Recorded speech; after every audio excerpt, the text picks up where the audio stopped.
কর্মবিপাকে নরকে ছিলাম, আজ তুমি আমাকে ভগবত মিশ্রিত প্রসাদ দান করেছো, আমি উদ্ধার প্রাপ্ত হলাম।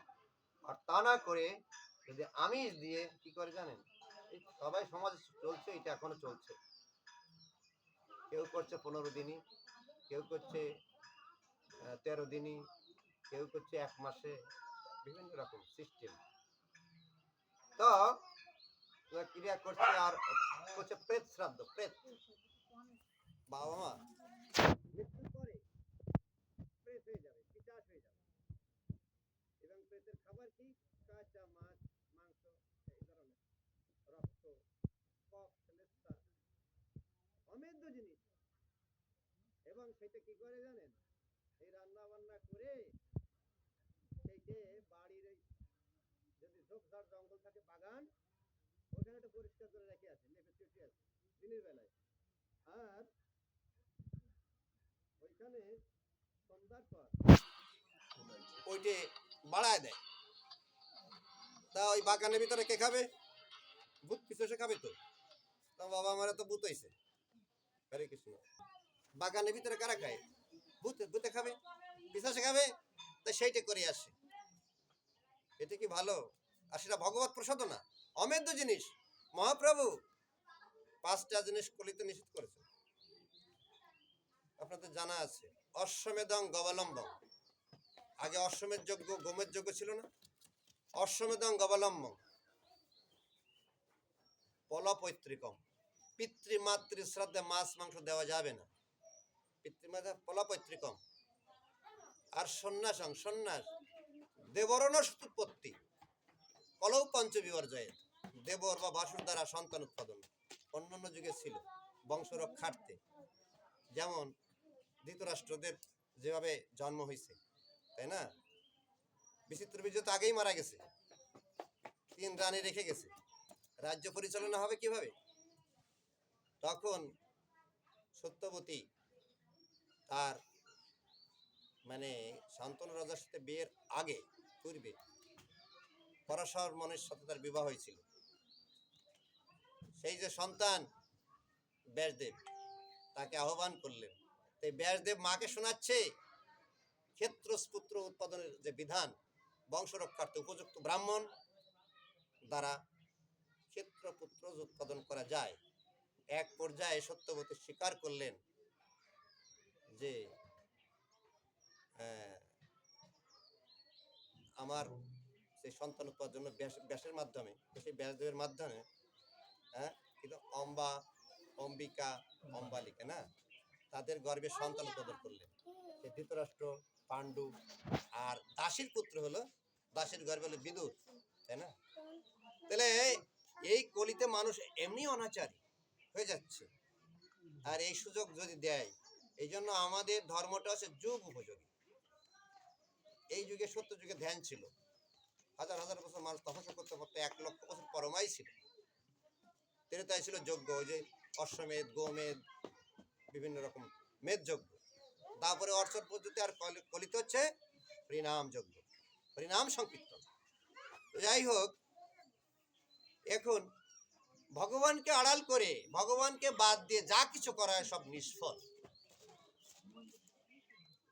তাই কৃষ্ণ যদি সন্তুষ্ট হয়, পিতৃপুরুষ এমনিতেই উদ্ধার প্রাপ্ত হয়ে যাবে, দেব দেবতারা সন্তুষ্ট হয়ে যাবে।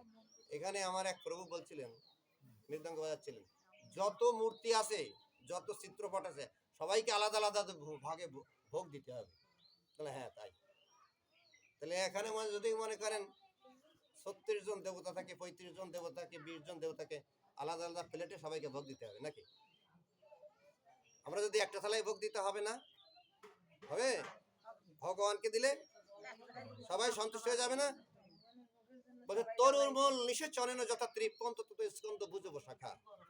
যদি গাছের গোড়ায় জল দেন, তাহলে ডালে দেওয়া জল দরকার হয়? শাখায় পাতায় দেওয়া দরকার হয়? পাতায় শাখায় দিলেও কোনো কাজ হয় না। খাবার দেহের কোন অংশে দিতে হয়? পাকস্থলী, উদরকে। কিন্তু আপনি যদি খাবার চোখকে দেন, কাজ হবে? কানের ভিতর দেন, কাজ হবে? এটা ইন্দ্রিয়, কাজ হবে না। তাহলে খাবার দিতে হবে উদরকে। ওইখানে পরিপাক হয়ে অসার বস্তু বেরিয়ে যাবে, সার বস্তু রক্তে শুক্রে মজ্জায় পরিণত হবে, আমাদের দেহ চলবে। এই জন্য বুদ্ধিমান মানুষ জানে যে কৃষ্ণ তুষ্ট হলে তুষ্ট দেবদেবী সকল পিতৃগণ যক্ষ রক্ষ সবাই পরিতুষ্ট। তারপরেও যদি দেবদেবী দিতে চান, দেবদেবীরা সবাই হচ্ছেন বৈষ্ণবী, তাদের ভগবানের ভোগের অন্তে সেই প্রসাদ তাদের নামে বন্টন করবে। এখানে যেমন ভগবানের ভোগ রাখা হবে, সেই ভোগ, সেই প্রসাদ, মহাপ্রসাদ, তুলসী মিশ্র সেই মহাপ্রসাদ পিতার উদ্দেশ্যে দান করবে। এটা একটা সিস্টেম। কিন্তু তা না করে ওই মানধাতার আমল থেকে যেটা চলে আসছে, যে আমরা 13 দিনই কাজ করে আসছি, কেউ বলছে আমরা 15 দিনই কাজ করে আসছি, কি 1 মাস ছিল যারা, তারা এখন 13 দিন 15 দিনে চলে আসছে, তাই না? কিন্তু 11 দিনে আসতে পারছে না। যে ব্রাহ্মণকে দিয়ে সূত্রটা 1 মাস ছিল, কিন্তু এখন তারা 11 দিন চলে আসছে অলরেডি। আমাদের এখানে 11 দিন চলে আসছে। আমাদের ওখানে পালেরা আছে, এক ছেলে ভক্ত বৈষ্ণব, ছেলে পুত্র, তারা 11 দিনে করবে এই সামনের মঙ্গলবার। আর 2 ছেলে আটকে গেছে। সমাজপতিরা বলছে যে না, আমাদের সমাজে আগে 1 মাস করতো, এখন 15 দিন চলে আসছি আমরা, কিন্তু 11 দিনে কোনো কর্মে করা যাবে না। তাহলে সমাজ আমাদের কি 24 পরগনা না কয় পরগনা আছে, সেখানে আমাদের কৈফিয়ত দিতে হবে। এরকম কাজ কখনো হয়নি। হ্যাঁ, এরকম কাজ হয়েছে, পালাদের ভিতরে আমি করে আসছি। আমাদের পুরোহিত ব্রাহ্মণ কার শ্রাদ্ধ আদি বিয়ে আমি পারি নাই প্রভু, আমি পারি নাই। আমি 11 দিনই টার্গেট আমি করছিলাম, কিন্তু পালেরা তো শূদ্র না। বেদাশ্রিত শাস্ত্র একমত নয়, শিষ্যমতে নানা মনি নানা কথা কয়। আছে বলছে যে শূদ্রের 1 মাস, বৈশ্যের 15 দিন, কৈত্রের 13 দিন, ব্রাহ্মণের 11 দিন, এরকম একটা কথা আছে। কিন্তু আপনি মুনি ঋষিদের কথা স্বীকার করবেন না ভগবানের কথা মানবেন? ভগবানের নির্দেশ সবার জন্য 11 দিন। আমাদের সৎক্রিয়া সার পদ্ধতি আছে, 10 দিনে 10 পিণ্ড, হ্যাঁ, 11 দিনের শ্রাদ্ধ, অসৌচ 10 দিন, আর 11 দিনে অসৌচ অন্ত দিন, অর্থাৎ দ্বিতীয় দিনে, সেই দিনে ভগবানের ভোগ রাখ দিয়ে সেই প্রসাদ পিতৃপুরুষের উদ্দেশ্যে দান করলে ওই 11 দিন পরে আর সেই আত্মাটা এখানে থাকবে না, চলে যাবে। এই যখন পিতামাতা মারা যায়, এই 10 দিন কি করা হয়, যে ক্ষীর জল দেওয়ার বিধান আছে না, আকাশস্থ নিরালম্ব বায়ুভূত নিরাশ্রয়া ইদম নিরম ক্ষীরম পিতৃসুখী ভব মা মাতৃসুখী ভব। নীর এবং ক্ষীর, নীর মানে জল, ক্ষীর মানে দুধ। তো এইটি সে আত্মার উদ্দেশ্যে দান করা হয়। আর 11 দিন পর, 11 দিনের শ্রাদ্ধ করলে 11 দিন পর আর আত্মা থাকবে না, সে চলে যাবে এখান থেকে, যেখানে তার ভগবান মানে সেই জমদূত নিয়ে যাক, তার পুনরায় এক জায়গায় জন্ম ঢোকায় দিক, বা নরকে পাঠাক, স্বর্গে পাঠাক, পাঠাবে। আপনি 15 দিনে 13 দিনে করলে তো তার নাকে চলে যাবে আগে থেকে। এমন আমি একটা দৃষ্টান্ত দেই, মনে করেন কলা কচু চুরি করেছে, সিসকে চোর বলে একটা কথাই মানুষ বলে যে মূল চোরের ফাঁসি হয় না। তো সেই